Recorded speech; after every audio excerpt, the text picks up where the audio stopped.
ప్రస్తుతం కోనసీమ జిల్లా ఈ ఇరుసు మండలంలో జరిగినటువంటి బ్లోఅవుట్ అయితే ప్రస్తుతం మంటలు అదుపులోకి వచ్చాయని కూడా చెప్పుకొస్తున్నారు. జిల్లా కలెక్టర్ కూడా దీనిపై మీడియా సమావేశం చేసి ఇది ఇంకా వారం రోజుల వరకు కూడా ఉండే అవకాశం ఉందని కూడా చెప్పుకొస్తున్నారు. ప్రజలు మరి ఎటువంటి ఇబ్బందులు పడుతున్నా దానిపై కూడా తెలుసుకునేందుకు ఈ యొక్క రాజోలు నియోజకవర్గ ఎమ్మెల్యే దేవవరప్రసాద్ గారు మాట్లాడదాం.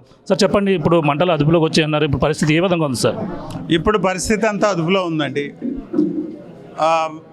ఆల్మోస్ట్ నిన్న ఉన్న పరిస్థితి చూసినట్టయితే సుమారు 30 మీటర్లు ఎత్తు వరకు ఎగిసిపడిన మంటలు, విపరీతమైన వేడి, పెద్ద శబ్దం ఇలా ఉండే పరిస్థితి ఈరోజు 80-90% వరకు కంట్రోల్ అయిపోయింది.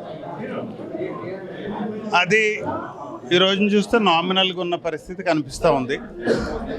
ఆ డీప్ ఇండస్ట్రీస్ వాళ్ళని కూడా మనం అడగటం జరిగింది. వాళ్ళు ఇచ్చిన ఇన్ఫర్మేషన్ మేరకే ఈరోజు మీతో నేను మాట్లాడటం జరిగింది. అదేమిటి అంటే ఇది ఇంకో వారం రోజులు కంటిన్యూ అవుతుంది ఇలాగా. ఈ ఫ్లేమ్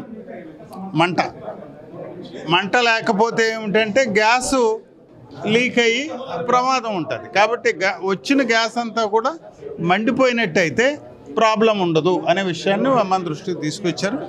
కాబట్టి ఆ మంట, చిన్న మంట అనేది అలా మండుతూనే ఉంటుంది, వారం రోజుల పాటు ఉండే అవకాశం ఉంది. దీనివల్ల నష్టం లేదు, ఎవరి ఇళ్ళకు వాళ్ళు వెళ్ళిపోవచ్చును, నార్మల్గా అంతా కూడా జనస్రవంతి అంతా కూడా రెస్టోర్ కావచ్చును అనే మాట అయితే క్లియర్గా ఇచ్చారు. కాబట్టి దీంట్లో అలాంటి భయం లేదు. రేపటి నుంచి ఏంటంటే ఎన్యూమరేషన్ చేసుకున్న వాళ్ళందరికీ కూడా ఏదైతే రిహాబిలిటేషన్ ప్యాకేజ్ అంటున్నామో ఆ ప్యాకేజ్ అంతా ఇచ్చేస్తాం. ఏ ప్రాంతంలో ఎన్ని వాల్స్ ఉన్నాయి ఏంటి అనేది కూడా ఒక లెక్క అంచనా ఉందా? ఏంటి మొదటగా సమాచారం లేదని కూడా మీరు బాధ వ్యక్తం చేస్తున్నారు, ఎలా చూడాలి? నేను ఇప్పటికీ చెప్తున్నాను ఇదే మాట. మనకి అడ్వాన్స్ ఇన్ఫర్మేషన్ లేకుండా ఇలాంటి ఒక లార్జ్ స్కేల్ ఆపరేషన్ చేయటం అనేది తప్పు. ప్రజాప్రతినిధులకు కానీ లేకపోతే అటు అధికారులకు కానీ ఇంకెవ్వరికి చెప్పకుండా ఇష్టారాజ్యంగా చేస్తున్నారు. ఇది ప్రజల్ని అలర్ట్ చేయాల్సిన బాధ్యత ఉంది, మీరు చేయలేదు. చేసి ఉండాల్సింది చేయకపోవటంలో. పబ్లిక్ ప్రాపర్టీ ఇదేమి సొంతం, ఎవరు సొంతం కాదు, ఎవరిది ప్రైవేట్ ప్రాపర్టీ కాదు. ఇది పబ్లిక్ ప్రాపర్టీ హ్యాండిల్ చేసేటప్పుడు పబ్లిక్కి సరైన సమాచారము, సరైన అడ్వాన్స్ ఇన్ఫర్మేషన్ ఉండాలి. అది లేదు అనేది నేను బాగా కామెంట్ చేయడం జరిగింది. ఇది ఇస్తానని చెప్పారు. ఇప్పుడు అలాగే ఎన్ని వెల్స్ ఉన్నాయి, దానికి ఉండే స్ట్రాటజిక్ లొకేషన్స్ ఏమిటి, అవి ఆ నీళ్ళకి ఎంత దూరంగా ఉంటాయి, యాక్సిడెంట్ ఏమన్నా అయితే దాని పరిస్థితి ఏంటి, ఇదంతా అనలైజ్ చేస్తేనే కానీ ఇప్పుడు క్లియరెన్స్ మనం ఇవ్వం, లేకపోతే అసలు అలౌ చేయం.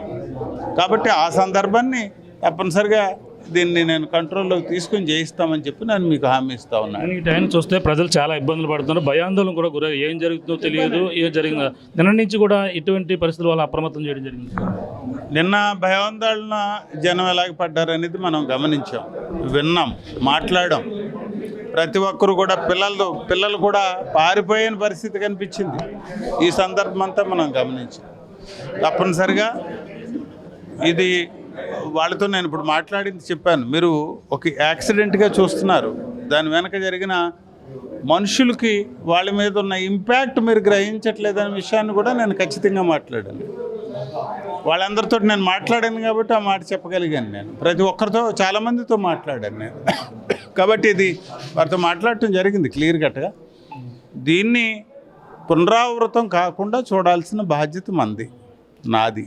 తప్పనిసరిగా చూస్తానని మీకు ఒకసారి మరి ఈ విషయాన్ని ఉప ముఖ్యమంత్రి పవన్ కళ్యాణ్ గారు ముఖ్యమంత్రి దృష్టి కూడా తీసుకుని వెళ్తారంటే ఎక్కడ మీకు ఎటువంటి సమాచారం లేకుండా చేయడం, ప్రజలను అప్రమత్తం ముందుగా చేయకపోవడం, దీనిపై మీరు ఏ విధంగా ముందుకు తీసుకువెళ్తారో వాళ్ళకి దృష్టికి ఏముంది?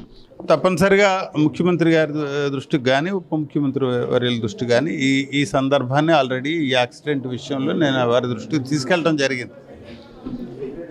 మొత్తం ఇదంతా కూడా ఈ వేళ వరకు జరిగిన ఇన్సిడెంట్ అంతా కూడా మరొకసారి వారికి ఎక్స్ప్లెయిన్ చేసి ఓఎన్జీసీ వారి విషయంలో మనం తీసుకోవాల్సిన జాగ్రత్తలు ఏమిటి, ఈ రీఓపెన్ చేసే విషయంలో జాగ్రత్తలు ఏమిటి, ఇవి కూడా ఒకసారి వారి దగ్గర నుంచి ఇన్స్ట్రక్షన్ తీసుకొని తప్పనిసరిగా ఇలాంటివి పునరావృతంగా కాకుండా చూస్తామండి. పవర్ మొత్తం అన్ని కూడా యథావిధిగా కంటిన్యూ అవుతుందండి. ఎస్, రెస్టోర్ అవుతుందండి. ఇప్పుడు వెనకాల లైన్లోనే ఉన్నాడు నాకు యాక్చువల్, అంతా రెస్టోర్ చేస్తుంది సార్. Thanks sir. ఇది పరిస్థితి ప్రస్తుతం అంతా కూడా ఆ పరిస్థితి అంతా కూడా సద్యమంగా చెప్పుకొస్తున్నారు. అలాగే ఏదైతే ఇక్కడ జరిగినటువంటి పరిణామాలపై మొత్తం పిండి ఇక్కడ ఉండి అన్ని కూడా ఎప్పటికప్పుడు అధికారులతో పాటు మొత్తం ప్రజలను కూడా అప్రమత్తం చేశామని కూడా చెప్పుకొస్తున్నారు. ఇప్పుడు అయితే అక్కడ వాళ్ళు ఏదైతే వచ్చిన గ్యాస్ వచ్చినట్టు మండితే ఇదంతా కూడా వారం రోజుల పాటు ఉండే అవకాశం ఉంది. ప్రస్తుతం అంతా కూడా మంటలు అయితే అదుపులోకి వచ్చాయని, అలాగే యథావిధిగా ఇక్కడ పవర్ మళ్ళీ పునరుద్ధరణతో పాటు ప్రజలను కూడా పునరావాసాలుగా ఇంటికి కూడా చేరాల విధంగా కూడా అన్ని ఏర్పాట్లు కూడా చేశామని, ఇది ఏదైతే ఇక్కడ వాల్స్ ఉన్నాయో వాటిని అన్ని కూడా మళ్ళీ అక్కడ ఎటువంటి యాక్టివ్ ఉన్నాయి, ఎక్కడెక్కడ ఇటువంటి కార్యశాలలు జరిపిన ఎటువంటి సమాచారం లేకుండా వీళ్ళంతా కూడా కార్యకలాపాలు చేపడుతున్నారు. దీనిపై ఏపీ ఉప ముఖ్యమంత్రి పవన్ కళ్యాణ్ దృష్టికి, సీఎం గారి దృష్టికి కూడా తీసుకుని వెళ్ళి వారి యొక్క కార్యకలాపాలు చేపడుతున్నట్టు వారి సమాచారం ఇచ్చి ఎటువంటి డేటా వచ్చి ఇటువంటి ఘటనలు పునరావృతం కాకుండా ఉండేందుకు కార్యాచరణ చేపడతామని అలాగే రాజోలు ఎమ్మెల్యే దేవవరప్రసాద్ గారు చెప్తున్న పరిస్థితి ప్రధానంగా ఉందని చెప్పాలి. ఇది కూడా తాజా పరిస్థితి. కెమెరాతో ప్రకాష్, RTV, రాజోలు నుంచి. చరిత్ర సృష్టించినోడు ఇప్పుడు ఆ చరిత్రని తిరగరాయబోతున్నాడు. అబద్ధాల గోడల్ని బద్దలు కొట్టి నిజాలను రాగా మీ ముందుంచబోతున్నాడు. నిజమైన వార్తల కోసం వెంటనే డౌన్లోడ్ చేసుకోండి రా యాప్ని.